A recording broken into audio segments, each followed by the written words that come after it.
Primero que todo, saludar a todos los espectadores en esta noche, pues, que nos corresponde a nosotros como Sociedad de Tumores Musculoesqueléticos y Enfermedades Metabólicas, dentro del webinar, de los webinars que está realizando la Sociedad Colombiana de Ortopedia. Y este es nuestro cuarto webinar, la cual pues agradecemos mucho a todos los espectadores porque hemos tenido una muy buena asistencia. Como les comentaba yo al presidente de la sociedad, es un poco complejo a veces nosotros como capítulo de una patología que el interés no es tanto como el trauma, como los reemplazos articulares. Sin embargo, es algo que es muy importante en nuestra práctica y que vemos mucho la iniciativa y digamos, la motivación de la gente para participar en estas charlas que son, digamos, muy enriquecedoras desde el punto de vista académico. Y el día de hoy vamos a tocar un tema que, como decía el doctor Diego Soto, siempre nos inculcaba, es el desprestigio del ortopedista, porque lo podemos tratar bien, pero a veces las cosas no salen como tal. Hoy tenemos al doctor Francisco Linares, pues yo creo que es muy poco lo que tenemos que presentar de él. Es una persona pues muy conocida en nuestro medio, colaborador, compañero de hace mucho tiempo, uno de los fundadores de este capítulo, los cuales pues para nosotros es muy grato tenerlo acá. Pues, Francisco es ortopedista de la Universidad Javeriana e hizo ortopedia oncológica en la Universidad de Texas. Él actualmente es el vicepresidente de la ACOM, de la Asociación Colombiana de Metabolismo Mineral y Osteoporosis, y a su vez es profesor asistente de la Universidad Javeriana.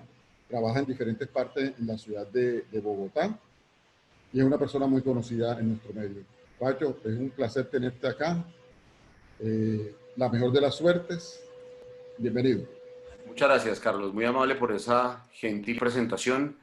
Muchísimas gracias a todos ustedes. Es para mí un gusto enorme contar con tan buenos amigos vistos desde el otro lado de esta pantalla.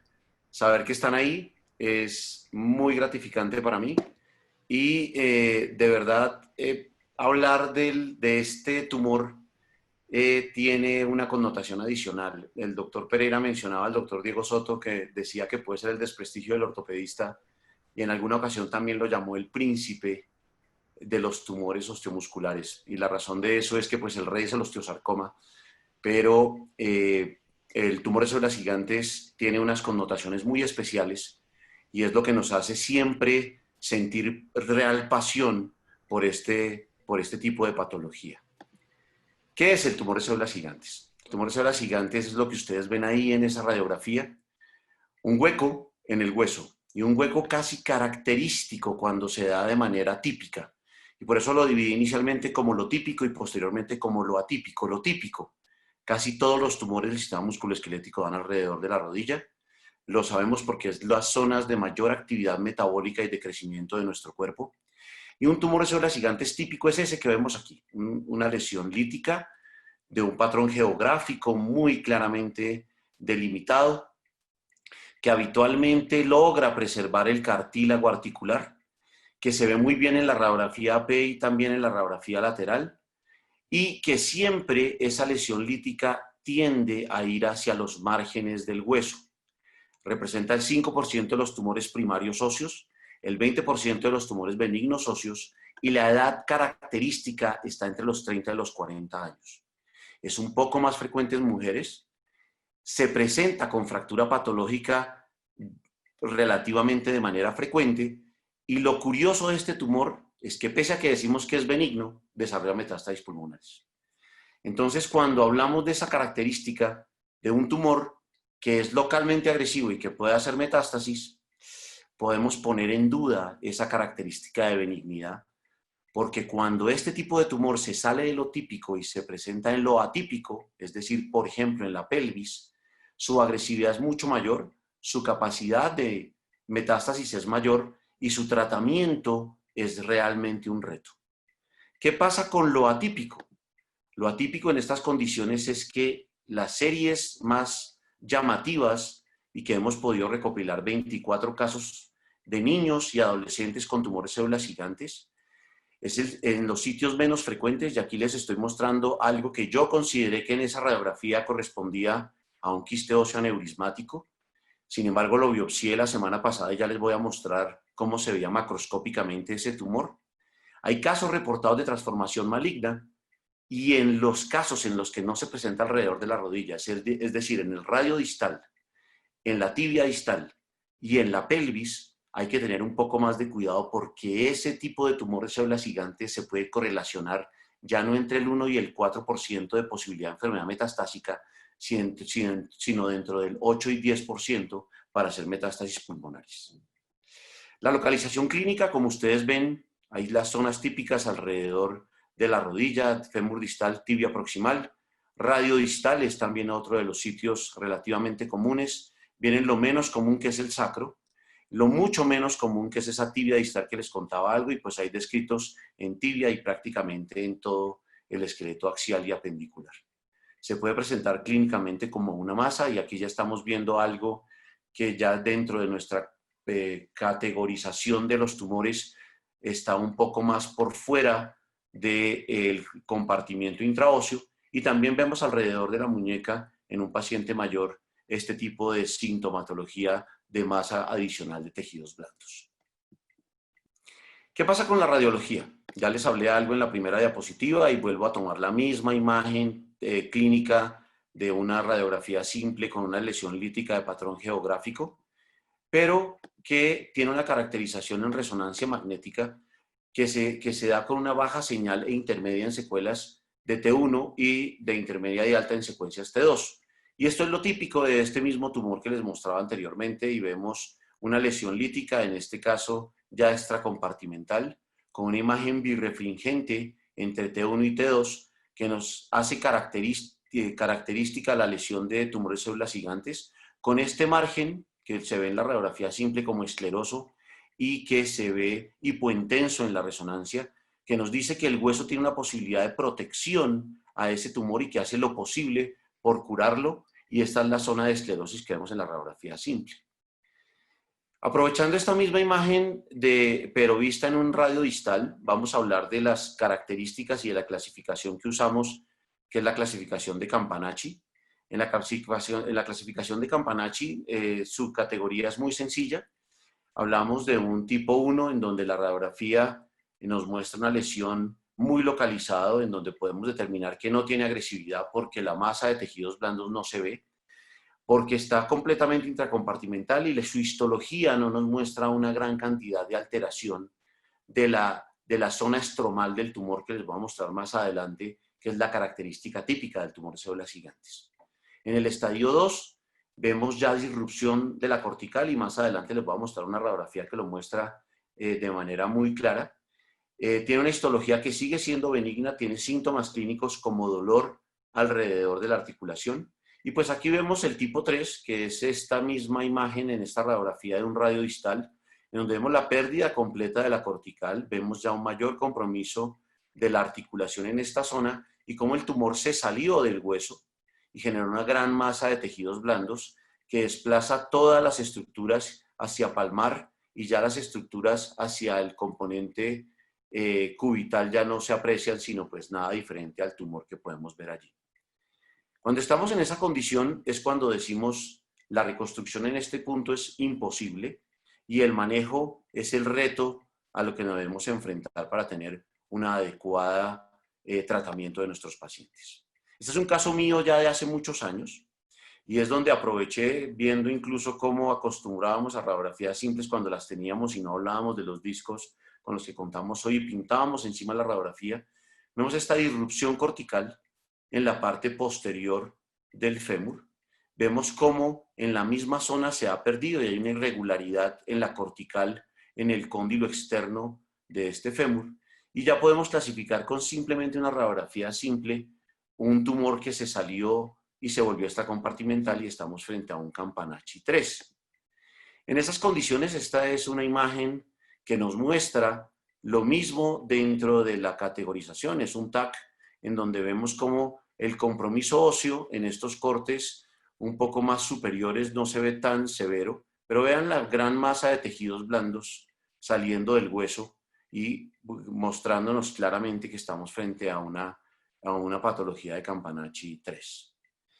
Esta es la patología típica y este es el caso que les contaba que biopsié la semana pasada, en donde pues entrando pensando en un quiste óseo, lo primero que hice fue puncionarlo pensando que iba a tener líquido de esa lesión, pero pues lo que obtuve fue esta muestra, que es la lesión granular típica del tumor de células gigantes, en donde vemos estos nódulos de tejido blando que confluyen como en círculos, y si ustedes lo piensan un poco más de manera curiosa, se parece a una sinovitis villosa nodular, por ejemplo, y tiene estos nódulos de componente tumoral.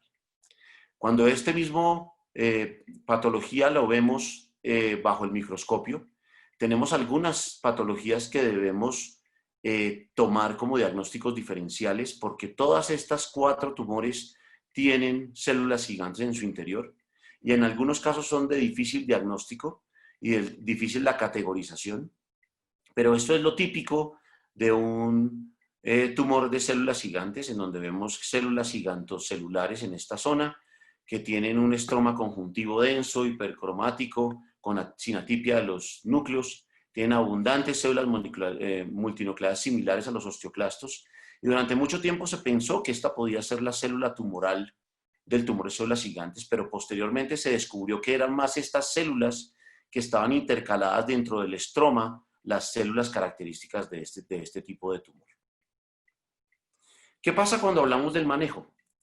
El manejo ha cambiado en los últimos años y les he mostrado y les voy a mostrar 2 fases de lo que nos ha llevado el advenimiento de algunas características de manejo sistémicos que nos ayudaron en el tratamiento de los tumores de células gigantes considerados, entre comillas, inoperables. Y pues la cirugía sigue siendo el patrón de oro del manejo. La recomendación es un curetaje intralesional con una fresa de alta velocidad, con la importancia de la adyuvancia para terminar de corregir y de retirar el tumor de la zona esclerosa que les mostraba en las imágenes que ya les puse en esta presentación, y podemos utilizar para esa adyuvancia sistemas térmicos, químicos, algunos utilizan radioterapia, otros han utilizado tipos de quimioterapia e incluso interferón alfa para disminuir los riesgos de recidiva del tumor. Los tipos térmicos son 2. Yo he pasado por los dos tipos de uso.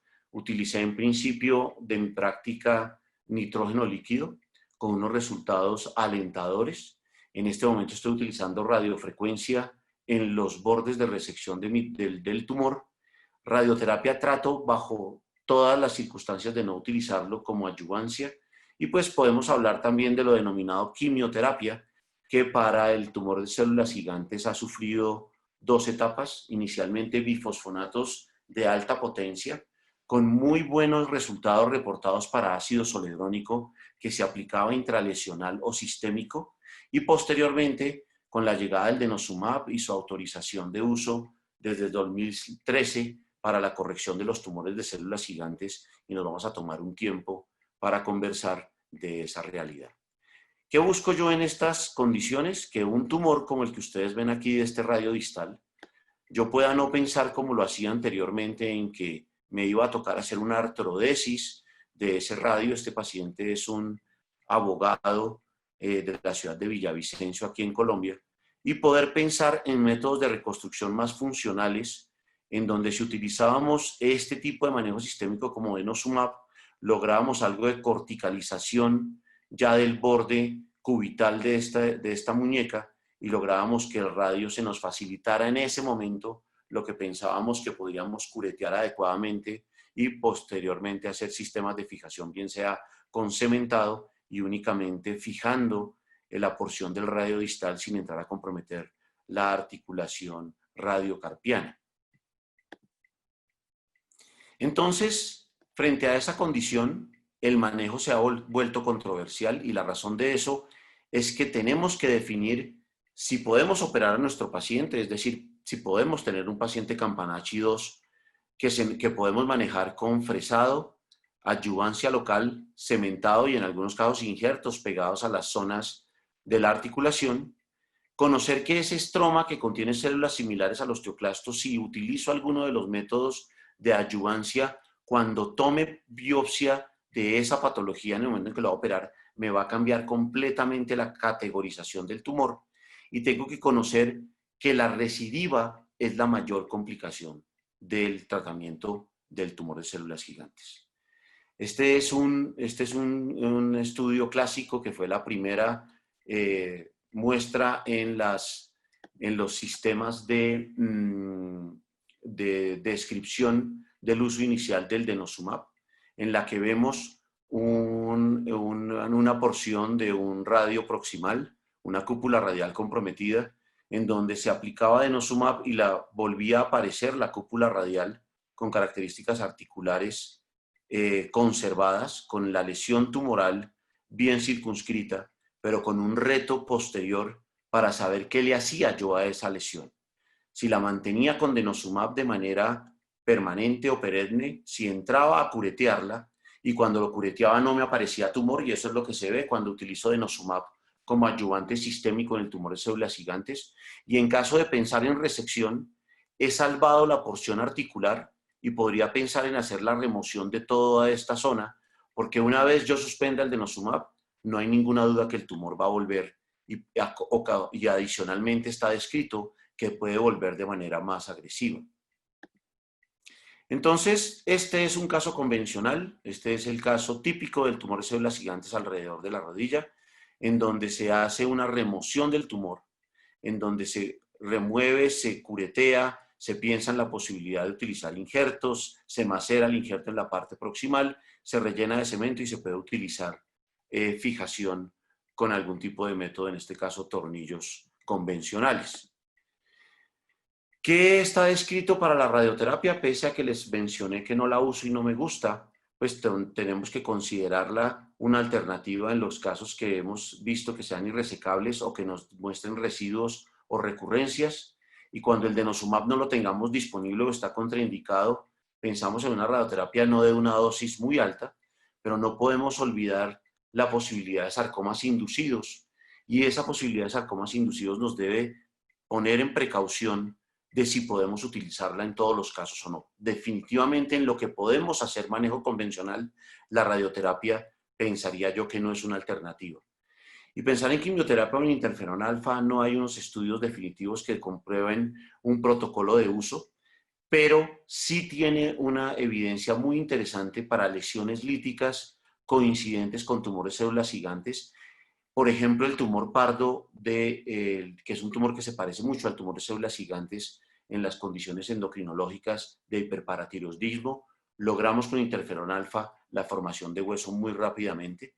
Y pues lo que sí se conoce que son los citotóxicos locales, en donde utilizando fenol, nitrógeno líquido, radiofrecuencia, unido a el cemento y el polimetilmetacrilato, juega un papel importante en esta zona, porque en el momento en el cual se calienta para que se fragúe esta sustancia, logramos adicionalmente en los márgenes incrementar la temperatura y nos podría ayudar a tener un mejor control tumoral.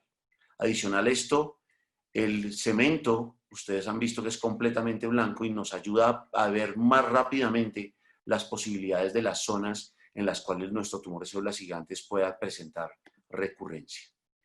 Este es un paciente mío, ya les mostré las radiografías previas cuando les contaba lo de que era un Campanacci 1 o 2. En ese momento no tenía yo la posibilidad de adyuvancia farmacológica, teníamos la posibilidad de nuestro banco de huesos en donde hacíamos reconstrucciones grandes y considerando yo que en este caso había perdido toda la porción posterior de este cóndilo femoral, pues hicimos una talla no con las ventajas que tenemos hoy en día de la posibilidad de planificación tridimensional o cirugía navegada, y lo hacíamos pues a mano alzada con nuestra capacidad posible de que pudiéramos reconstruir esta zona del fémur distal.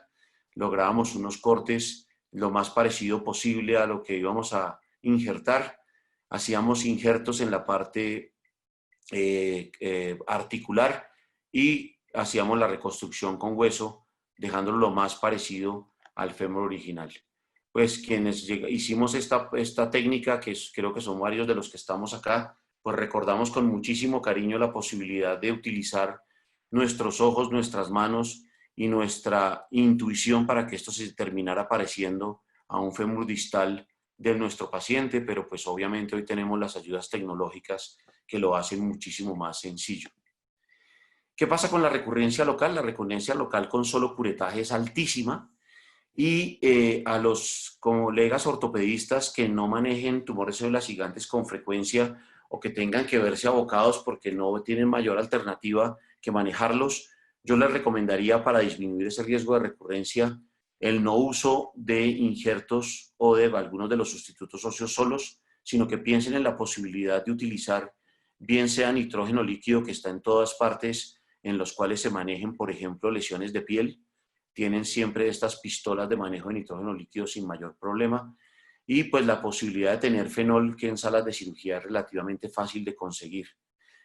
Algunos de los cirujanos de rodilla manejan muy bien la radiofrecuencia y puede funcionar muy bien para control intraóseo de este tipo de tumores. Con el manejo actual, uno pensaría que en manos un poco más expertas, ese riesgo de recurrencia debería estar alrededor del 4 al 20%, pero pese a que nos consideremos expertos, definitivamente el tumor de células gigantes tiene esa consideración que mencionó el doctor Pereira al principio, y es la posibilidad de recaída mucho más frecuente incluso en nuestras manos, y eso es lo que hace apasionante el tratamiento del tumor de células gigantes. ¿Qué pasa con las metástasis? Que pese a, como les mencioné anteriormente, es un tumor metastásico benigno. Esa posibilidad de metástasis asociada a recurrencia está entre el 2 y el 4%, y ahí es donde puede uno considerar la posibilidad de manejo con interferón y pues ya en este momento manejo adicional con denosumab.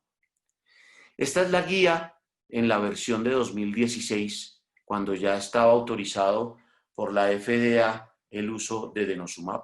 Y es cuando nos damos cuenta que existen las dos posibilidades de enfermedad localizada versus enfermedad metastásica a la presentación. Y el enfoque es lo que está aquí relacionado. Historia clínica y examen físico cuidadoso, una radiografía simple que siempre debe ser prioritaria por encima de la resonancia o del TAC, del sitio comprometido.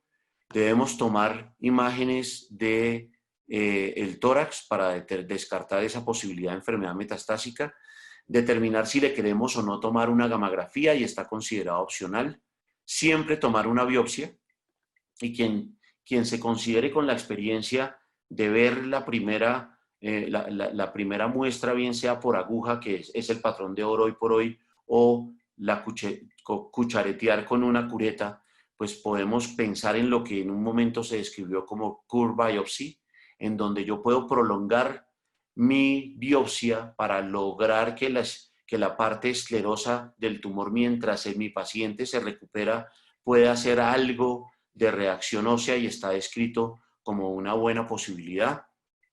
Y si tengo o no riesgo de transformación maligna. A este primer enfoque yo le agrego y se los doy de recomendación 3 laboratorios clínicos para pacientes que tengan este tipo de lesión lítica. ¿Yo qué les pido? Les pido un calcio sérico, les pido una paratormona y les pido vitamina D. ¿Cuál es la razón de esto? Ya se los mencioné en un principio. Existe la posibilidad de tener un tumor que se parece al tumor de células gigantes, que es el tumor pardo, y no es raro que a los ortopedistas nos llegue un paciente con hiperparatiroidismo con lesiones líticas de estas características y que un calcio le podamos no solamente hacer el diagnóstico de hipercalcemia, sino en algunas ocasiones salvar la vida del paciente. No debería pasar, pero sé que en el ámbito latinoamericano con frecuencia nos llegan pacientes con hiperparatiroidismo ya con tumor pardo, y el diagnóstico diferencial es fundamental con esos 3 laboratorios que son preponderantes para solicitud en este tipo de enfoque inicial.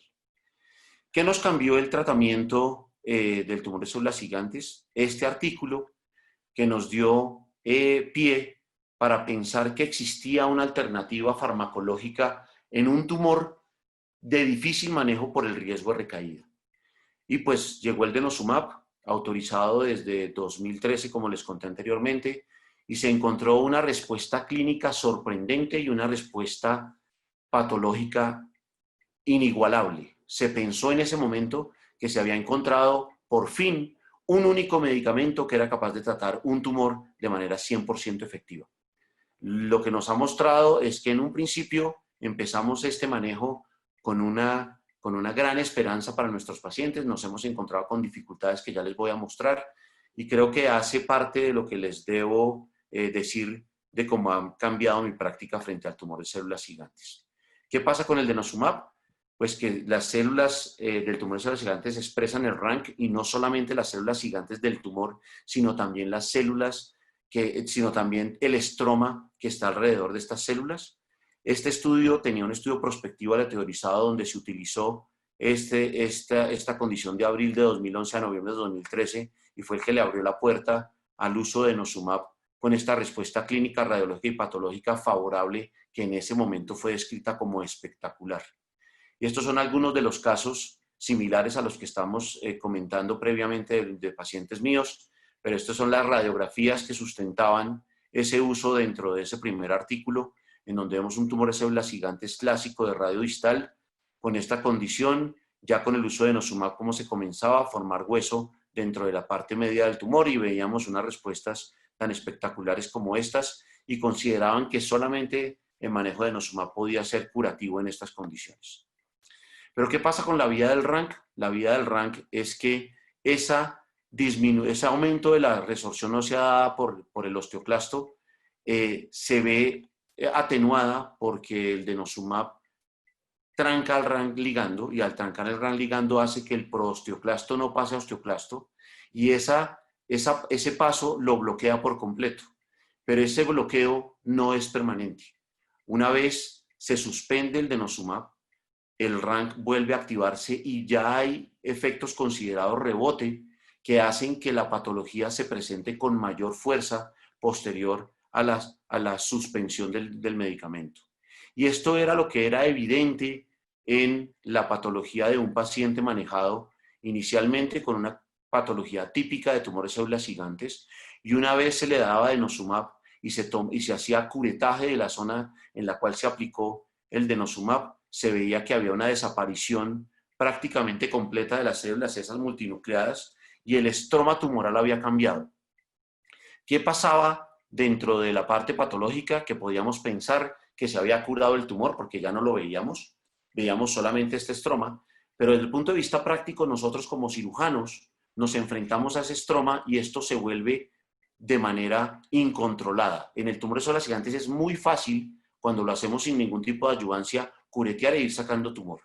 Cuando nos enfrentábamos a esta zona, ya sin la presencia tumoral, creo que algunos de los que están aquí han visto esa forma de dificultad de curetearlo después de haber dado denosumab y nos encontramos frente a esta realidad que no es tan fácil y siempre vamos a dejar porciones tumorales dentro de las zonas que cureteemos. Entonces, ¿qué pasó? Que en mi caso, yo les voy a mostrar lo que hice yo. Yo hice un trabajo de seguimiento de mis pacientes en los que tuve que utilizar denosumab. En mi institución habíamos metido dentro de este estudio pacientes considerados inoperables, estadios 3, y que tenían recidivas de tumores células gigantes de difícil manejo.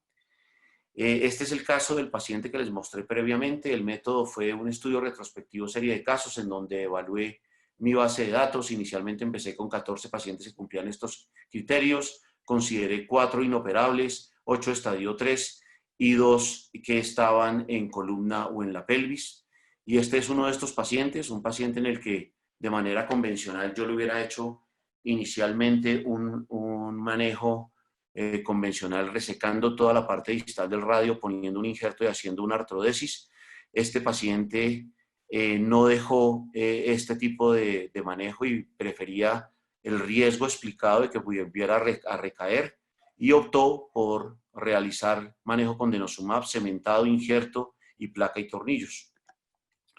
Esta era la radiografía inicial y estas son las radiografías de seguimiento en donde pues preservamos la función de la articulación, pero para este paciente específicamente presentó una recidiva tumoral en la apófisis radial 2 veces la cureteé y lo rellené ya ahí sí de injertos y ha completado un seguimiento de 7 años sin volver a tener síntomas en la parte distal del radio.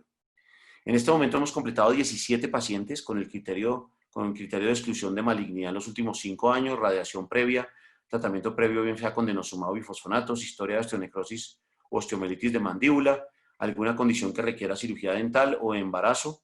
Y pues estos son los números que llevamos y hemos completado 3 años de seguimiento con un promedio de seguimiento cada 3 meses. ¿Qué les puedo mostrar de algo de aquí? Pues esos resultados nos mostraron que los 17 pacientes presentaron mejoría del dolor. Vimos mejoría radiológica en todos los casos, se preservó la articulación en todos los casos y después del control histológico seguido del manejo con denosumab no se detectó células gigantes y se vio un aumento en matriz ósea. La recurrencia local la tuvimos en un solo paciente, que es ese tumor de células gigantes de radio distal que ya les mostré en un principio. ¿Cómo empezó esta historia? Esta historia empezó con Arnubia, así se llamaba mi paciente, Arnubia, mujer de 53 años, así se llama, todavía está viva. Tiene 53 años Arnubia y a los 14 años le diagnosticaron osteosarcoma. Eso fue lo que nos tocó hacer para que nuestros criterios de exclusión, hablando de malignidad, fueran solo 5 años, porque esta paciente pues, nos llegó muchos años después con un osteosarcoma. El osteosarcoma había sido manejado con amputación, ya les muestro las radiografías, y este era el tumor de células gigantes de Arnubia, comprometiendo el acetábulo derecho de ella. Estas son las radiografías, aquí se alcanza a ver la zona de amputación del osteosarcoma. Arnubia funcionaba muy bien hasta que empezó con dolor en la zona 3 de la pelvis del lado derecho, con un compromiso acetabular. Cuando se le realizó la biopsia, Arnubia sangró de tal manera que terminó en unidad de cuidado intensivo solamente con la biopsia y se consideró que era una paciente de altísimo riesgo para hacer un tratamiento convencional con cirugía. Entonces, ¿qué optamos? Hicimos embolización selectiva. Empezamos con Arnubia con ácido zoledrónico porque no teníamos más alternativa y mejoró en algo el dolor. Y en el año 2009, previo a que se hubiese aprobado el uso de denosumab en tumores de células gigantes, pero habiendo visto una serie de un doctor coreano en el Congreso Mundial de Salvamento de Extremidades que comenzó a utilizar denosumab en estos pacientes a dosis de osteoporosis, es decir, inyecciones de 60 miligramos, tenía una mejoría del paciente. Entonces empezamos con Arnubia. En ese momento la presentación que teníamos en Colombia era solamente 60 miligramos, no teníamos ningún tipo de evidencia que nos dijera cuál era el tratamiento a seguir. Entonces arrancamos denosumab de 60 miligramos cada mes y esta es mi paciente 9 años después, en donde empezamos con denosumab 60 miligramos cada mes por un año, después continuamos con denosumab 60 miligramos trimestrales y en este momento tenemos a Arnubia con 60 miligramos cada 6 meses como si fuese una paciente con osteoporosis. Mejoró del todo el dolor, hizo esta remodelación tan curiosa de la zona isquiopúbica derecha y pues estamos a puertas de no saber qué más hacer porque pues de acuerdo a los últimos balances del estudio pivotal de denosumab para osteoporosis mencionaba su seguridad a 10 años y pues no la hemos mantenido con este tratamiento, pero ya nos estamos acercando a no saber cómo más seguir a mi paciente. Este es otro caso, este es un caso de un metacarpiano, un sitio no muy frecuente de presentación de un tumor de células gigantes que se presenta con fractura patológica. Lo que está descrito clásicamente para este tipo de patologías con fractura patológica Campanacci 3 en metacarpianos, el manejo es amputación porque las reconstrucciones son bastante complejas en esa zona. Un colega mío, cirujano de mano, hizo un curetaje e hizo una fijación del metacarpiano y presenta pues esta recidiva que ustedes ven en el margen radial del metacarpiano hacia la palma. La paciente llega con nosotros, la presentamos en nuestra junta combinada de oncología y optamos por manejo con denosumab para el manejo de la recurrencia. Damos denosumab a dosis ya de lo que está conformado dentro de la guía de manejo que ya les voy a presentar, en donde empezamos con 120 miligramos semanales por 3 semanas y posteriormente continuamos con denosumab de manera mensual por 3 meses y después mantenemos a nuestro paciente con 120 miligramos semestrales. Esto es después de haber terminado un solo año de, seguimiento, de manejo de esta manera y pues ha completado 3 años ya sin sintomatología con la enfermedad controlada. Estas es las imágenes clínicas de la paciente en donde ella se siente mucho más satisfecha con su dedo, con un poco de inflamación en esta zona, algo de masa palmar como les mostré en la radiografía, pero la paciente es relativamente funcional en su tercer artejo y en su tercer dedo y fuera de eso pues satisfecha desde el punto de vista estético pese a la hiperkeratosis de la lesión. Este es uno de mis pacientes adolescentes, aquí ya les mostré dos, otra tibia distal. Este es un tumor de células gigantes típico, manejado en nuestro medio como una infección durante 3 meses. Hacían curetajes y realizaban drenajes de esta masa. Nos llegó en el momento inicial con una pequeña fístula aquí y en estas condiciones llegó y tomamos biopsia, pues comprobamos la presencia de tumores de células gigantes. Pese a la infección, empezamos manejo con denosumab, y digo pese a la infección porque ustedes saben que los anticuerpos monoclonales les atribuyen la posibilidad de preservar infecciones. Con denosumab es relativamente fácil encontrar literatura que soporta que no genera mayor riesgo de infección. Aquí vemos una zona en donde ya encontramos un poco más de formación de hueso, más control del margen lateral. Y aquí sí les muestro lo que estamos haciendo, ya no intentamos curetear estas lesiones, sino hacemos resecciones en bloque y hacemos reconstrucción, en este caso con un aloinjerto. Entonces, dimos denosumab en las dosis consideradas de control de enfermedad, después hacemos resección e hicimos reconstrucción con aloinjerto parcial de una tibia distal y sacamos un segmento del peroné para ponerlo de margen cercano a la placa. Ese fue el sistema de reconstrucción utilizado. Vemos la imagen clínica posteriormente y con una pues mejoría de la zona que vemos en el cuello de pie y un tobillo que podía estar en gran compromiso funcional, pues alcanzamos algo de función y de movilidad.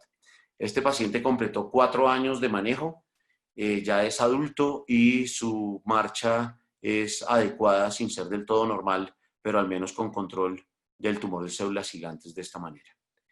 Entonces, ¿qué se hace cuando se tiene enfermedad localizada y es resecable? Pues la decisión, como se los he contado, y pensar en utilizar adyuvantes intraquirúrgicos.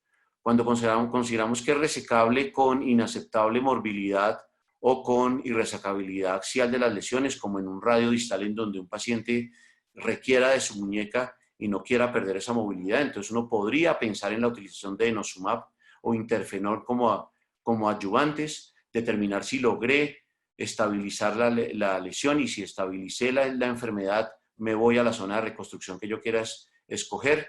Si la logro estabilizar y no he conseguido una curación completa, tengo que pensar si lo tengo resecable o voy a tener márgenes no resecables. Y aquí está indicado hacer excisión. Y lo que llamo excisión es remover el tumor por completo y en unos casos que se han vuelto ya afortunadamente la minoría, tener incluso la necesidad de utilizar endoprótesis o injertos osteocondrales completos o compuestos al injerto prótesis como utilizamos en los tumores malignos. Cuando tenemos enfermedad metastásica, tenemos que saber si es resecable nuestro tumor primario y tenemos que irnos hacia un manejo convencional, pero si lo consideramos irresecable, nos podemos hacer las combinaciones de denosumab, interfenol, radioterapia y lamentablemente en algunos casos observación porque no tenemos mucho más que ofrecerle, sobre todo en tumores pélvicos o con riesgos de malignidad. ¿Qué pasa con la recurrencia? Cuando tenemos recurrencia local, tengo que pensar si la considero resecable o no. En esos pacientes que me hacen recurrencia local, tengo que tomar imágenes del tórax porque tengo un mayor riesgo, como les mencioné antes, de enfermedad metastásica y debo considerar el uso de denosumab previo a la cirugía. Si es resecable, pero tiene la misma consideración de inaceptable morbilidad o alteración de lesiones irresecables, tengo que ver la porción previa y darles denosumab. En enfermedad metastásica con recurrencia metastásica tengo que pensar en quimioterapia convencional adicional al denosumab a las dosis mencionadas. ¿Qué pasa con el tumor de células gigantes? Que parecería que el seguimiento es prometedor. No sabemos qué pase a largo plazo. Nuestra paciente completó 9 años de seguimiento con tumor pélvico, pero estoy en un problema incluso ético de no saber qué van más a hacer con la rubia. Hasta ahora los pacientes están satisfechos y la terapia del primer mes, que es lo que les expliqué anteriormente, suena prometedor. ¿Qué puedo concluir del tumor de células gigantes después de contarles todo esto? El denosumab es una opción eficaz para tumores de células gigantes cuando tenemos una morbilidad quirúrgica muy alta. Es un tratamiento adyuvante en pacientes con alto riesgo y facilita la preservación articular, pero tengo que ser muy claro para que yo pueda enfocar y personalizar el tratamiento de mi paciente, no usarlo en todos los casos y saber que si los puedo diagnosticar rápidamente, que es nuestra función, todos los deberíamos tener en Campanachi 2 y hacer manejo intralesional que debería ser muy exitoso sin necesidad de ninguna adyuvancia. El tumor de células gigantes le pasa como a la luz valgus, hay descritos un montón de técnicas quirúrgicas. La opción del tratamiento la va dando la experiencia. Yo les recomiendo, frente a la duda, siempre tomar biopsia. Podemos tener todavía incluso discusiones de creer que estamos frente a una imagen diagnóstica que es muy clara de tumor de células gigantes. Entonces entré con toda la parafernalia de hacer resecciones, pero no olviden un tumor que se parece mucho al tumor de células gigantes, que es el osteosarcoma telangiectásico. Y si entran y curetean ese tipo de lesión y no les da el aspecto grumoso que les mostré, paren, tomen la biopsia y cierren y traten de hacerlo siempre en 2 fases. Este tipo de tumor, decía también el doctor Soto, se las trae y cuando se las trae puede ser de altísima complejidad su manejo. Estas son las referencias, hay muchísimo sobre tumores de células gigantes hoy por hoy, entre manejo intralesional, uso de denosumab, adyuvancia con bifosfonatos. Hay mucha evidencia que nos muestra que podemos encontrar manejos terapéuticos basados en la patogénesis. Y voy a terminar esta presentación diciéndoles a toda la audiencia, para sorpresa mía, 209 participantes hasta esta hora, estamos viviendo las secuelas de la década del hueso y del tejido que se terminó teóricamente en 2010. Entre el 2000 y el 2010 avanzó muchísimo el conocimiento biológico del sistema osteomuscular. No solamente el hueso, sino lo sorprendente que resultó el músculo. No podemos dejar que los endocrinólogos consideren que el sistema nuestro, que es el osteomuscular, no vayamos a ser nosotros conscientes de ese conocimiento en donde hay hasta 600 sustancias descritas que secreta el músculo y hoy por hoy es el órgano endocrino más grande de nuestro cuerpo, que hace que pueda producir todas las hormonas del cuerpo en esa interfase que nos enseñaron nuestros profesores de flexión y extensión de las articulaciones. Ese es nuestro tejido. Hoy por hoy existen tratamientos que pueden modificar el manejo de la fragilidad ósea, de la sarcopenia y de la patología oncológica, y eso nos debería mover a que aprendamos cada vez más y estemos en capacidad de liderar la salud del sistema osteomuscular como nos corresponde y no dejarle esa responsabilidad a los clínicos. Estoy para servirles. Esta es Bogotá. Hoy por hoy con estas imágenes tan bonitas vistas por culpa de que estamos todos en la casa, y si se les ofrece alguna cosa siempre estoy a su disposición. La gran mayoría tiene mi teléfono y al mensaje instantáneo de un WhatsApp estoy a sus órdenes o por correo electrónico, y muchísimas gracias por la oportunidad. Doctor Pereira, muchas gracias. Francisco, excelente charla, te felicito, creo que es muy clara. Vamos a entrar a las preguntas. Yo quisiera, pues, de pronto que nos hicieras un poquito más de claridad sobre la biopsia, o sea, la repercusión de la biopsia en este tipo de patologías, no tanto en la técnica, sino la repercusión que podemos tener en no biopsiarlo, sino manejarlo como manejamos la gran mayoría de los tumores benignos. Entonces quisiera que hiciera un poco de claridad sobre eso. Lo que quería mencionar en ese caso, doctor Pereira, es que yo he recibido pacientes que han tenido manejo por ortopedista general. y han considerado inicialmente que se trata de un quiste óseo simple. Entonces se encontraron con una patología completamente distinta a un quiste óseo o a un quiste óseo aneurismático, como en el caso que les mostré, y optaron por hacer resección, que en la gran mayoría de los casos va a ser una resección parcial, no va a ser completa, sin adyuvancia, y al estar dentro de cirugía tenían planeado poner injertos. Entonces pusieron injerto dentro de la lesión y ese tipo de pacientes llegan pues casi todos recidivados, en una situación que es mucho más difícil porque tenemos algún tipo de sustituto puesto. Ese sustituto óseo es difícil de remover en algunos casos. Si utilizaron cemento y ya presenta recidiva, nos pone la dificultad ya de pensar en la necesidad de hacer una endoprótesis porque no tenemos más alternativa. Entonces, para dar claridad, creo que es importante que pensemos siempre en tomar biopsias y que con la biopsia tomamos las decisiones. Y una recomendación es que seamos cautos frente a las imágenes de lesiones líticas en los huesos, en nuestro esqueleto.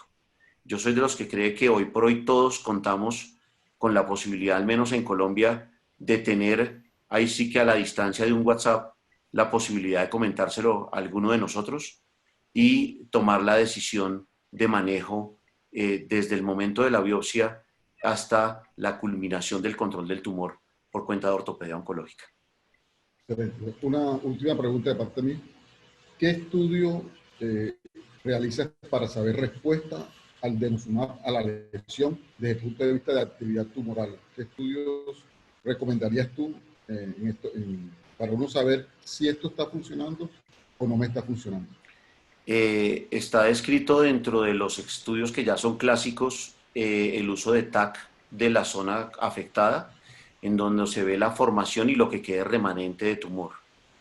Yo no pretendo decir, y quiero ser muy claro en eso, que esto sea una panacea. Se está todavía adquiriendo conocimiento sobre el uso del denosumab. Hay incluso descripciones de transformación maligna de pacientes que han sido manejados con denosumab en una situación que no es muy clara porque también se ha descrito tumores de células gigantes maligno de novo. Entonces, se debe tener precaución. Nos falta todavía conocimiento, doctor Pereira, para pensar que el denosumab era ese fármaco mágico que nos iba a sacar del problema del tumor de células gigantes. En algunos casos, si lo enfocamos mal, nos va a meter en más problemas el uso del denosumab, pero el TAC como imagen de elección en el seguimiento es adecuada y estoy reservando en mi grupo en compañía del doctor Arbeláez el uso de denosumab solo para control del tumor y en la gran mayoría de las reconstrucciones estamos haciendo remoción completa y reconstrucción con endoprótesis. Es interesante ese punto. Ahora en el ISOLS de Atenas mostraron con PET, pero claro, o sea, fueron muy pocos casos y demostraban que era una posibilidad de utilidad hacerlo seriado en unos tiempos establecidos, pues en forma empírica no establecían como un patrón por qué tenían que hacerlo tal o cual tiempo, y eso medían en forma seriada. Yo no sé qué tan viable sea en nuestro medio poderlo hacer, pero ya se está como motivándose a esa preocupación de qué está pasando en el interior de ese tumor y si hay o no respuesta. Entonces yo creo que dentro de 1 o 2 años, no sé, esto ya tendremos la solución para saber la respuesta biológica que tiene este medicamento al tumor de células gigantes. Para cerrar su pregunta, sí, doctor Pereira, solamente considerar que denosumab, en el momento en el cual se suspenda, a diferencia de lo que pasa con los bifosfonatos, su reacción es muy distinta, no perdura en el hueso como el bifosfonato durante mucho tiempo, sino que rápidamente se remueve y esa actividad de osteoclasto se activa y está descrito tanto para osteoporosis como en tumores de células gigantes el hecho del efecto rebote que les comentaba en la conferencia. ¿Cómo se aplica en detalle el nitrógeno líquido y si vamos a utilizar radiofrecuencia, cómo se calibra el equipo, cuánto tiempo les pones a la lesión? Si se puede utilizar el mismo equipo que se utiliza en la artroscopia. Doctor Cobo, buenas noches, muchas gracias por su pregunta muy valiosa. Sí, nosotros hablamos de aplicación de nitrógeno líquido y no decimos mucho más. hemos pasado por diferentes fases y hay tres que yo le puedo recomendar y una que me encantó, que pude ver en un congreso y solamente la pude aplicar 2 veces. Cuando la empezamos a usar, y el doctor Pereira es de la misma generación mía, y el doctor Gómez igual, tomábamos en una cuchara el nitrógeno líquido y lo aplicábamos dentro del tumor, protegíamos los márgenes, poníamos eh, compresas húmedas con solución salina y protegíamos los tejidos blandos de nuestra incisión y el hueso en los márgenes y la aplicábamos con una cuchara. Después hacíamos absorción del mismo líquido y pues teníamos un control que para ese momento creíamos que era de unos cuantos milímetros por el frío que producía y el congelamiento de los márgenes. Con ese tipo de técnica encontramos que había fracturas posterior a las reconstrucciones. Entonces pasamos al mismo efecto directo que tiene la pistola que utilizan los dermatólogos para quemar las lesiones de piel. Entonces, en algunos casos empezamos esterilizando la pistola, posteriormente no era tan fácil esa esterilización, entonces metemos la pistola dentro de una bolsa plástica estéril y utilizamos y disparamos hacia los márgenes que consideramos que tiene compromiso del tumor marginal y hacíamos una quema puntual de las zonas que estaban dentro del tumor. Y por último, hubo una posibilidad de congelamiento de nitrógeno líquido para volverlo solidificado y esa técnica la mostraron también en un ISOLS hace más o menos unos 5 años, en donde ponían el sistema por compresión, quedaba dentro de un molde de zona líquida, de zona sólida durante unos cuantos minutos y posteriormente se absorbía. Así utilizamos el nitrógeno líquido. Que yo le pueda determinar que esto sea más diferente a que se va ganando experiencia para el uso o que exista algo descrito distinto a que yo lo haya visto hacer y después lo haga yo y considere que está bien hecho, no es nada distinto a la misma visión que tienen los japoneses en el tratamiento de tumores de células gigantes, que dicen curete, curete, curete, cuando se canse de curetear siga cureteando.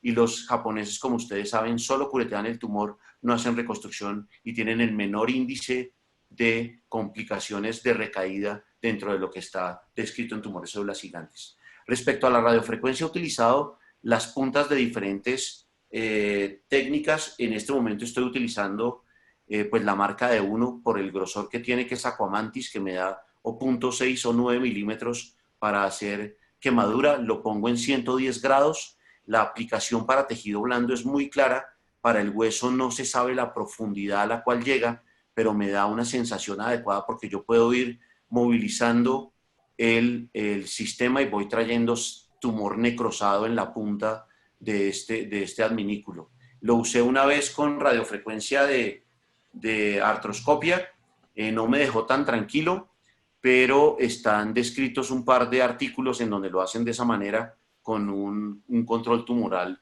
relativamente adecuado. Eso es lo que le puedo contar, doctor Cobo. Ampliando también que lo más importante, además de la coayudancia, es el fresado. Sí, el claro. curetajo, o sea, el fresado es, incluso hay escuelas que solamente hacen fresado y no hacen coayudancia. Entonces, básico, además de curetaje, el fresado, que es pero vuelvo a insistir, doctor Pereira, en lo que le estaba diciendo. Usamos fresado, usamos adyuvancia, y cuando yo se lo mostré a mi profesor japonés que me enseñó en el MD Anderson una técnica de solo paciencia, es que somos impacientes. Cuando cureteamos bien, debería ser suficiente. Entonces, y eso me lo enseñó a mi Patrick Lin, y verlo a él hacerlo era desgastante para uno. Al doctor Luis Gómez. Bueno, no, muchas gracias por permitirme hablar. Pacho, felicitaciones, excelente conferencia. Pues muy claro todo. Tenía dos cositas para decir. Lo primero es que yo considero que este tipo de tumor, teniendo en cuenta toda la recurrencia que puede presentarse, todas las posibilidades de complicaciones y todas las diferentes opciones de manejo, debe ser reservado el manejo para el ortopedista oncológico. Yo creo que esto no es un tumor para ser manejado por ortopedia general. Es mi opinión, y es pues, por todas las complicaciones a través de los años que he visto con el manejo de este tipo de pacientes. Entonces esa era la primera claridad que quería hacer. Nosotros para el manejo intralesional con respecto al a lo que estás hablando, pues quería complementar. Nosotros utilizamos desde hace varios años el argón. Como tú bien lo dijiste, al principio utilizábamos nitrógeno líquido, lo dejamos de utilizar precisamente porque en los grandes tumores es imposible muchas veces que uno pueda esparcirlo en todas las paredes y muchas veces se puede derramar y puede comprometer, por ejemplo, si es una tibia, el paquete en la parte posterior, si hay una ruptura y puede ser una lesión vascular. Entonces nosotros desde hace muchos años estamos utilizando el argón y nos ha ido bastante bien realmente con unas recurrencias muy, muy bajas. En cuanto a lo del denosumab, me parece muy claro. Creo que en este momento puntual, y creo que lo dijiste muy bien, el manejo específico del denosumab es en resección, cuando uno está pensando en hacer una resección amplia al final, o en pacientes con recurrencia, o en pacientes con enfermedad metastásica. Creo que se ha ido depurando un poco más la literatura y hoy en este momento se demuestra que los pacientes que se les hace curetaje, la posibilidad de recurrencia incluso puede ser mucho más alta. Entonces hay que manejarlo con algo de cuidado. Creo que eso era lo que quería aportar. Muchas gracias por permitirme hablar. Muchas gracias, doctor Gómez. Doctor Pablo Arbeláez, que tiene varias preguntas. Mi pregunta es un poco sobre el riesgo de transformación maligna con el uso de denosumab en tumor de células gigantes. Hay una serie de reportes en la literatura en los cuales con el uso de denosumab la patología final se altera, ya no existen células gigantes y las células mesenquimales que se ven en los patólogos muchas veces las confunden con células de sarcoma y reportan sarcomas en pacientes que ya fueron tratados con denosumab. Entonces mi pregunta es si efectivamente usted cree que existe un riesgo de transformación sarcomatosa en pacientes tratados con denosumab o simplemente es la interpretación del patólogo después del tratamiento. Pablo, buenas noches. Adicional a lo que usted está comentando, pues yo comparto con usted la misma dificultad. Usted conoce mis series de casos y hemos tenido de todo un poco. Hay quien habla de tumores células gigantes maligno de novo, hay quien habla de transformación maligna de tumores células gigantes y con la llegada de denosumab en tratamiento de mucho más número de pacientes se ha descrito exactamente lo que usted dice.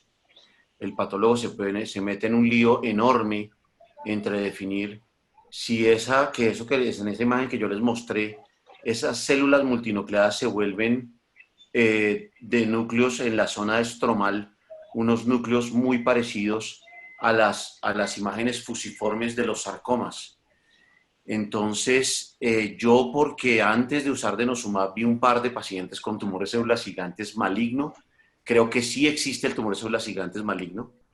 Segundo, la malignización del tumor de células gigantes por el uso del denosumab me parece muy difícil de probar y esa situación hace que se vaya a preservar la duda en el futuro. Y pues por último, hacer énfasis en lo que usted menciona y menciona también el doctor Gómez, que definitivamente es de un manejo y de un pensamiento que no es para que lo tomemos a la ligera, que idealmente lo sometamos a juntas y que seamos capaces de generar evidencia en nuestros pacientes para saber qué va a pasar. Creo que es una alternativa en todo lo que es irresecable y creo que la dificultad está en volver a tomar la muestra cuando se ha tenido un paciente manejado con denosumab y mandar esa muestra a patología y el patólogo queda loco porque no vuelve a encontrar tumor, ve células fusiformes que se parecen a un sarcoma y no va a poder decir qué fue primero, si el huevo o la gallina, y en este caso, si era maligno de novo o se volvió maligno por el uso de denosumab. Y creo que estamos en la misma dificultad. Hemos tenido unos pacientes en San Ignacio con tumor de células gigantes que el patólogo nos dice que es maligno de entrada.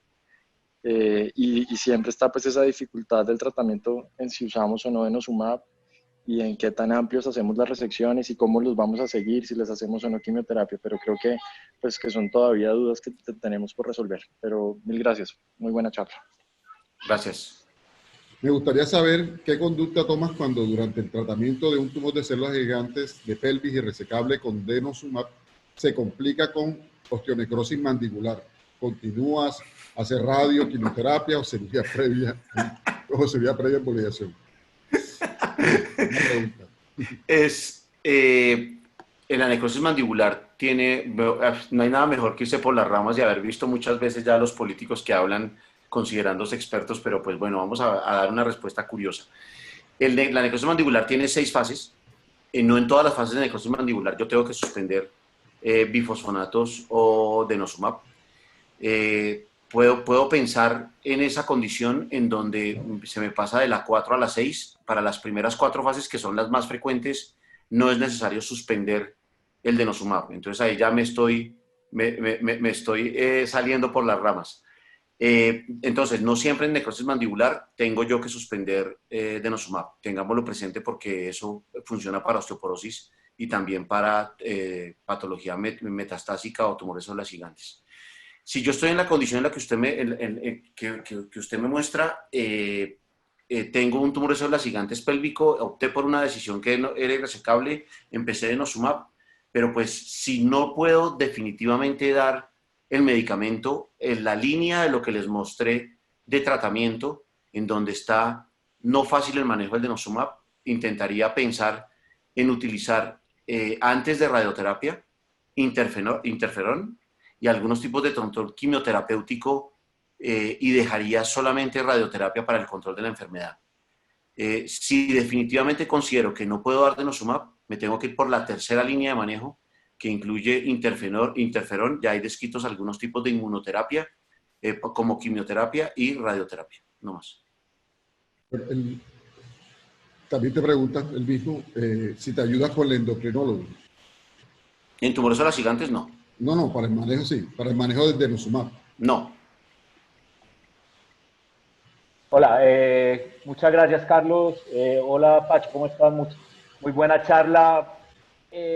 Conceptos muy claros desde el punto de vista del manejo de este tipo de tumor. Yo tenía 2 aportes, de pronto, no sé si pueden estar de acuerdo conmigo.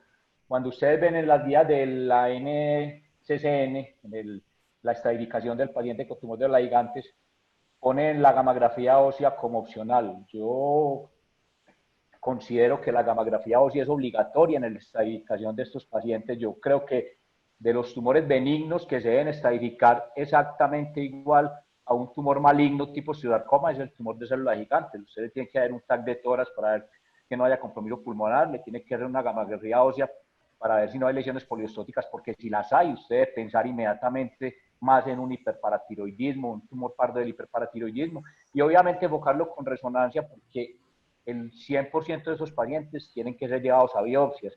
Y estoy de acuerdo con lo que decía Pacho ahorita. O sea, hay 2 tumores benignos en los cuales, independiente de lo que usted esté pensando, tienen que hacer biopsia. Y yo considero que son el tumor de células gigantes y el quiste óseo aneurismático. El quiste óseo aneurismático es un diagnóstico diferencial muy importante de los osteosarcomas teleangiectásicos. Todos mis pacientes con sospecha de quiste óseo aneurismático los llevo a biopsia. Todos mis pacientes con tumor de células gigantes que al 14% pueden tener componente de quiste óseo aneurismático, los llevo a biopsia también y de acuerdo a eso procedo, ¿cierto? Hemos tenido pacientes ya en manos de ortopedia oncológica que se puede hacer curebiopsia y eso, que es lo que hablas ahorita, pero creo que como para que quede claro, si ustedes están de acuerdo, estos pacientes tienen que ser estadificados con gamografía ósea. Y lo otro es que cuando hablaban del presado de alta velocidad, estoy de acuerdo con lo que decía Carlos. Para mí es la parte más importante del manejo intralesional de sus pacientes, y el presado de alta velocidad tiene que ser de alta velocidad, no es montarle una presa a un perforador cualquiera, sino que tienen que ser equipos de presado de alta velocidad, llámese MyDax, etcétera, para hablar de una marca, porque es la única forma en la que uno tiene disminución en las recidivas locales en estos pacientes. No sé ustedes qué opinan. Totalmente de acuerdo. Yo busqué el por qué no de la gamografía y la respuesta es interesante. Estoy muy de acuerdo con la segunda opinión y estoy también de acuerdo con la primera. Yo sí les pido gamografía, pero la razón por la cual ellos ponen no gamografía es que los tipos de, como nos pasa en nuestro medio, es diferente el tumor de células gigantes que les llega a los que hacen esa evidencia al que nos llega a nosotros. El tumor de células gigantes es glítico, y en consideración a esa lisis, si no tenemos un componente de Campanacci 3 con fractura, hay momentos en que no se va a ver. Entonces, basado en este principio, en donde a ellos les llega la gran mayoría de estadios 2 y estadios 1, que son rarísimos de encontrar, no se ven ni siquiera en la gamografía. Entonces, por esa consideración lo ponían como alternativo y no como siempre pedirlo. Yo creo que la recomendación, Miguel, y muchas gracias por la intervención y por pues, la gentileza de tus palabras, creo que en nuestro medio sí es mandatorio tomar gamografía. Doctor Luis Linares, de México. Un gusto saludarlos. ¿Cómo están ustedes? ¿Cómo estás, Muy bien, Francisco? gracias. Muy bien, sí, señor. Muchas gracias. Un saludo a todos los de la comunidad. Mira, escuchando sobre lo que les mencionabas de la charla, yo creo que el gran problema, independiente del tipo de tratamiento que utilices, independiente del tipo de adyuvancia que también les apliques, el gran problema es que si se hace un curetaje incompleto, es lo que nos va a dar el dolor de cabeza a todos. Porque nosotros podemos así que apoyarnos con denosumab, con ácido zoledrónico, con muchas otras cosas más. Pero si no se está uno detallando precisamente esas lesiones que son, digamos, en un techo en forma de domo y no tenemos ni siquiera el espejo para podernos ayudar en el curetaje, pues va a ser muy diferente. Cuando se utiliza el espejo y podemos ocupar precisamente, así que jugándole como los dentistas, a ver cómo está la cavidad, y podemos implementar cualquiera de las adyuvancias. Ustedes saben que nosotros acá en México, en el Instituto Nacional de Rehabilitación, utilizamos el calor. El calor nos va a ayudar bastante a nosotros. Igual utilizamos la parte contraria, que es la criocirugía, pero con óxido nitroso. Creo que nos ha dado muy buenos resultados, pero vuelvo a insistir, si el curetaje es relativamente incompleto o mal hecho, eso es lo que nos va a dar el dolor de cabeza. En cuanto al denosumab, sí lo hemos estado utilizando, pero con cierta reserva.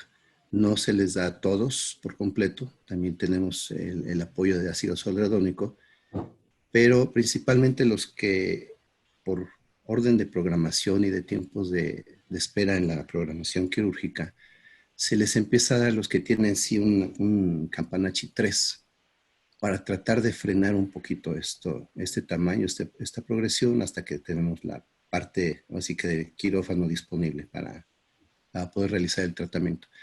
Y pues la otra adyuvancia que a lo mejor, pues sí nos ayuda es rellenarlo con cemento, pero eso ya va a depender de, así que el gusto, la experiencia, la clasificación en el que llega nuestro tumor. Y yo creo que todo es muy viable para poder hacer el seguimiento de este tipo de tumores. Adelante. Doctor Linares, muy valiosa su opinión y estoy completamente de acuerdo con usted y me faltó hacer ese comentario. La ventana en tumores de células gigantes debe tener el mismo tamaño de la porción más larga en radiografías o en imágenes diagnósticas que tiene el tumor. Y usted me lo había mostrado en México y me parecía una idea excelente del uso de ese espejo que ustedes utilizan, igual al de los odontólogos, que tiene una angulación y permite ver todas las paredes que al cirujano no le llegan. Adicional a lo que usted hace, lo que yo hago para curetear ahorita tumores gigantes es dar la vuelta a la mesa. Lo veo de todas partes y obviamente le digo a mis ayudantes si logran ver alguna otra cosa adicional. Pero es muy valioso su aporte, creo, y soy un convencido, como lo mencioné antes, que el curetaje juicioso, y yo le hice la pregunta en algún momento al doctor Patrick Lin, ¿cuándo va a dejar de curetear? Después de llevamos casi 6 horas, me dijo, todavía falta un poco más, y decía, no me canso de hacerlo y lo seguiré haciendo, y él no utilizaba lo mismo, ni la fresa ni nada, sino era a punta de cureta, con una paciencia que tienen los orientales maravillosa, de ir sacando tumor, pero vuelvo y les digo, nosotros tenemos una visión un poquito más rápida y no tenemos esa paciencia, pero para este tumor sí los invito a tener su paciencia, doctor Linares, que sé cómo lo hace de manera tan acuciosa, y muchísimas gracias por su comentario. Hay un aporte más que a lo mejor les puede ayudar a los demás. A veces utilizando la punta del electrocauterio, lo podemos utilizar como radiofrecuencia. Yo lo que hago es que angulo la punta. Y en los lugares también que son un poquito difíciles incluso de utilizar una cucharilla a visión directa, eso es lo que usamos como radiofrecuencia. Quemamos el tejido propiamente. Entonces no tenemos la probabilidad de daño de pasarnos más allá, porque muchas veces cuando esto es en la parte proximal de la tibia, acuérdense que la superficie, así que inversa del plafón tibial, queda muy reblandecido. Si nosotros lo tratamos de hacer con fresa de alta velocidad, pues ya estuvo que le hicimos en la comunicación directa a la articulación, cosa que no queremos. Y así con esta radiofrecuencia, con la punta discretamente doblada o la quien angular del electrocauterio, le pueden dar ese punto de radiofrecuencia y, bueno, pueden ir obteniendo incluso parte de ese tejido que se observa en un inicio y posteriormente ya queda más limpio. Bueno, el doctor Cobo te pregunta que si tú, después que reconstruyes con cemento, lo retiras posteriormente para injertarlo o para reconstruirlo. Lo he tenido que hacer solamente 2 veces. Obviamente no lo hice ni por recaída ni por nada distinto a que el paciente los 2 pacientes me pidieron esa posibilidad. Una paciente de 13 años que había rellenado con cemento la porción distal de la tibia, comenzó a tener una fragmentación del cemento sin tener recaída local, y lo que hice fue reemplazarlo por la edad de la niña, lo hice con injerto óseo y funcionó bien. Y la otra paciente fue también una mujer de 25 años, que 5 años antes lo había manejado con cemento y posteriormente tuve que removerlo. Es difícil de hacer, más si se tiene una zona en la cual la ventana no llega hasta ese domo que me comentaba el doctor Linares, y si llega cemento al domo, la resección hace que uno tenga que abrir un poco más de hueso sano, pero trato de dejar el cemento como manejo definitivo. Bueno, hay varias preguntas que son lo mismo. Manejo de las metástasis pulmonares. ¿Cómo manejan las metástasis pulmonares? Y adicionan que si se debe o no colocar denosumab. Son varias preguntas, pero... Ok, la enfermedad metastásica pulmonar hace que el paciente requiera una valoración multidisciplinaria. Afortunadamente en el centro donde ya estamos, nosotros estamos teniendo reuniones multidisciplinarias para el manejo de todos estos pacientes. Si debuta o tiene o desarrolla enfermedad metastásica pulmonar, lo remitimos a oncología, y el pilar de tratamiento en este momento sí es denosumab para el manejo de la enfermedad metastásica pulmonar. Complicaciones con el denosumab, necrosis temporomandibular, te preguntan. Okay. Denosumab tiene 2 complicaciones clásicas. La necrosis avascular de la mandíbula, me voy a prolongar un poquitico más, hay 6 fases de necrosis mandibular. Un paciente que la llega a presentar en patología oncológica no tiene mayor problema, porque pues el riesgo-beneficio es muy conocido. Cuando se presenta en osteoporosis, tiene uno que haberlo puesto como una posibilidad, porque pues daña bastante la calidad de vida y el paciente tiene que estar con dificultades importantes para la deglución cuando se presenta esta complicación. La gran mayoría de las necrosis avasculares se presentan como una infección del maxilar y es controlable. En algunos casos se requiere cirugía maxilofacial para mejorarla. La otra complicación es la fractura atípica, que es la fractura descrita en la región subtrocantérica del fémur, que se da por el mismo efecto que tienen los bifosfonatos de disminuir el recambio óseo. Esa disminución del recambio óseo por el efecto directo al osteoclasto hace que el hueso se vuelva frágil. Se da entre el 0.3 y el 0.6% de los pacientes que tienen uso de bifosfonatos o denosumab. No hay una diferencia mayor descrita entre ácido zoledrónico y denosumab. Y hablo de ácido zoledrónico porque no pienso nosotros como ortopedistas en el uso de un bifosfonato diferente a la potencia que tiene ácido zoledrónico, y son muy parecidas en efectos secundarios, y no hay descritas diferencias ni en enfermedad metastásica de diferenciación en cuanto a potencia farmacológica entre uno y otro. Luis Cialer te pregunta, ¿cuál es la dosis a largo plazo del denosumab en tumores irresecables? Hola Luis, buenas noches, gracias por estar aquí con nosotros y gracias por la pregunta. Lo que está descrito como coadyuvante es la dosis que les mencionaba, de 120 miligramos en la presentación tumoral de una semanal por 3 semanas y continuar una mensual por 3 meses, y ahí sería lo ideal de suspender. cuando yo me voy a un tratamiento crónico con denosumab, me baso en el estudio pivotal de denosumab en osteoporosis, en la cual el seguimiento se ha ido entre el primer grupo de control hasta 10 años. Entonces, contestando la pregunta, si lo requiero manejar crónicamente, mantengo denosumab en manejo de la misma dosis de enfermedad metastásica de una mensual por 12 meses. Posteriormente, en el segundo año, doy una dosis trimestral por un año más. Posteriormente, me voy a un cuarto año, a un tercer año de una dosis cada 4 meses. Y a partir del cuarto año, continúo con una dosis de 60 miligramos, si tengo control de la enfermedad, semestral, que eso es lo que me da la seguridad del uso de denosumab a 10 años. Okay. Hay una pregunta de Freddy Satisteban, el doctor Satisteban, te pregunta que si puedes asociar denosumab a bifosfonato en este tipo de patologías. Hola Freddy, gracias por la pregunta. Freddy, no, es muy raro que yo, o sea, muy raro ni lo he hecho ni lo recomiendo utilizar denosumab y ácido zoledrónico casi en ningún caso. Acabo de pensar mientras usted hace la pregunta en una sola, que es el switch en los pacientes en los cuales yo vengo manejando denosumab, que me hace un muy buen control del paso de proosteoclasto a osteoclasto, y en el momento en que tengo que cambiarlo porque por alguna condición que incluso está descrita una situación como la pandemia o precio, o el paciente hace algún tipo de efecto al denosumab, uno es muy estricto con el uso de denosumab, porque si lo abandona muy rápidamente hace el efecto rebote. Cuando yo quiero prevenir el efecto rebote, el único momento en que sobrepongo uso de denosumab y ácido zoledrónico es en el switch en el donde yo tengo formados osteoclastos y controlo la formación osteoclástica con denosumab hasta el punto en que lo suspendo.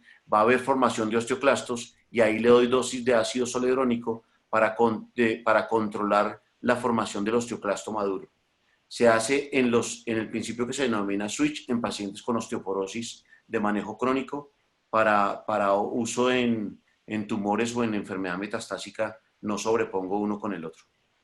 Bueno, otra pregunta sobre el mismo tema. En niños.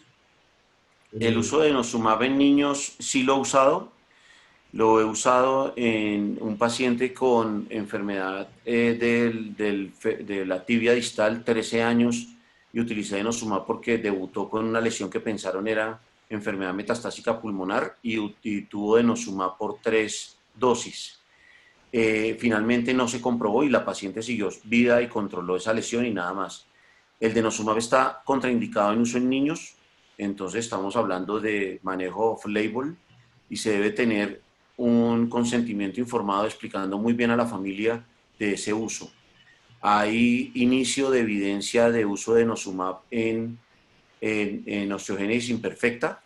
Hay que esperar qué pasa con esos pacientes. Se ha usado ácido zoledrónico en osteogénesis imperfecta, entonces, pese a que existe la condición de no uso, pues obviamente en condiciones off-label de instituciones universitarias se puede considerar como manejo de, entre comillas, experimental, no tan experimental, pero con sentido ético y adecuado. Pero pues no está recomendado. No está recomendado para uso en niños. Te preguntan sobre el romosozumab, si hay algo en la literatura. Ok, romosozumab no tiene indicación sino para osteoporosis. La autorización del uso de romosozumab se dio en Europa en junio del año pasado y en Estados Unidos hasta septiembre del año pasado. Se está creando evidencia con romosozumab para pacientes con osteoporosis. Hay que tener una precaución grande porque todos los estudios pivotales mostraron efecto cardiovascular. Entonces, tomen con precaución la venida de romosozumab. No está todavía con autorización en Colombia, pero no hay evidencia en uso en patología oncológica y no tiene esa consideración. Una pregunta, fíjate que lo mostrabas muy bien en tus estudios, que pareciera que TCG de acuerdo a la región anatómica, pensando cuando es muñeca, cuando es rodilla, cuando es tobillo, tiene un comportamiento distinto. Pareciera que la región anatómica condiciona el tipo de crecimiento, Campanachi 1, Campanachi 2, Campanachi 3. ¿No has pensado que quizás esta variable anatómica pudiera condicionar finalmente el tratamiento en la medida que, por ejemplo, TCG en pelvis ya ves que es terrible, es difícil de control, a diferencia de, por ejemplo, esos casos en tobillo, que pudiera ser quizás un crecimiento menos rápido, con una posibilidad de hacer un tratamiento un poquito más corto, menos agresivo? ¿Qué tanto piensas que impacte esta posibilidad, la región anatómica como parte, no del TSG como la gran enfermedad, sino como una modalidad de la misma enfermedad en distintas regiones anatómicas? Ernesto, buenas noches, qué gusto tenerte aquí con nosotros. Gracias por unirte a nuestros seminarios. Tu pregunta es extremadamente importante porque no solamente porque si hablamos de tumores células gigantes del hueso, hay todo un capítulo del tumores células gigantes de tejidos blandos. Y ese mismo capítulo de tumores células gigantes de tejidos blandos incluye la sinovitis villosa nodular y los tumores de tumores células gigantes de la vaina tendinosa, que son muy parecidos desde el punto de vista histológico. El doctor Arbeláez se formó en el Instituto Risoli, donde en alguna ocasión tuve la oportunidad de oír al patólogo del Risoli hablando de lo que implicaba la histología del tumor de células gigantes y su ubicación y su diferente comportamiento de acuerdo a donde se presentaba. Entonces pasamos de un tipo tumoral que se llama igual, que la histología es parecida y que puede dar alrededor de un tendón o que puede dar dentro de una articulación, que puede afectar hasta un pulgar o puede afectar una rodilla o un cuello de pie en su manifestación de sinovitis villosa nodular, o en el caso de los tumores de células gigantes intraóseos, de cómo el comportamiento del radio distal y la tibia distal y la pelvis es diferente al comportamiento biológico del fémur distal, del húmero proximal y de la tibia proximal. Eso está descrito dentro de la agresividad del tumor y de la concordancia entre la que es más distal y pelvis con mayor riesgo de enfermedad metastásica. Eso se conoce. En nuestro medio, Ernesto, es complicado porque tanto en México como en Colombia, por los casos que hemos compartido y hemos visto, nos llegan no los Campanachis 3, sino el Campanachi podría ser hasta un 5. Unos tumores que parecen sarcomas donde nos llegan porque son gigantescas masas de dificilísimo control. Creo que nos falta investigar y creo que si tuviésemos series de comportamiento de radio y tibia distal, podríamos determinar qué está pasando. Los casos que yo tuve de enfermedad metastásica pulmonar, uno es pelvis y los dos son distales, uno en el codo y el otro la rodilla. Entonces sí creo que tu aporte tiene sentido, creo que falta conocimiento respecto a eso y sí creo también que la consideración de adyuvancia para uso en las presentaciones distales podría tener mayor sentido en un futuro, conociendo que su comportamiento biológico es más agresivo.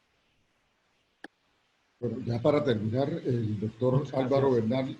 Bueno, entonces, doctor Linares, creo que la charla pues llega a su fin y la serie de preguntas. Creo que todo está muy claro. Lo felicito por su excelente charla, la respuesta a las preguntas y esperamos seguir contando contigo. Doctor Pereira, muchísimas gracias. Un saludo a todos. De verdad, muchas gracias tenerlos hasta aquí a 102 participantes. Para mí es muy grato. Cuídense mucho, por favor, y ojalá en algún momento podamos volver a vernos y darnos un abrazo como los amigos y colegas que somos. Muchas gracias por todo, Carlitos. Gracias a la Sociedad Colombiana de Ortopedia y gracias a todos mis amigos. Un abrazo muy grande de aquí hasta Argentina, México. Vi gente de Perú y de Bolivia. Un abrazo muy grande. Feliz noche para todos y seguimos en esta lucha de seguir con la academia en estos tiempos tan difíciles. Feliz noche. Gracias.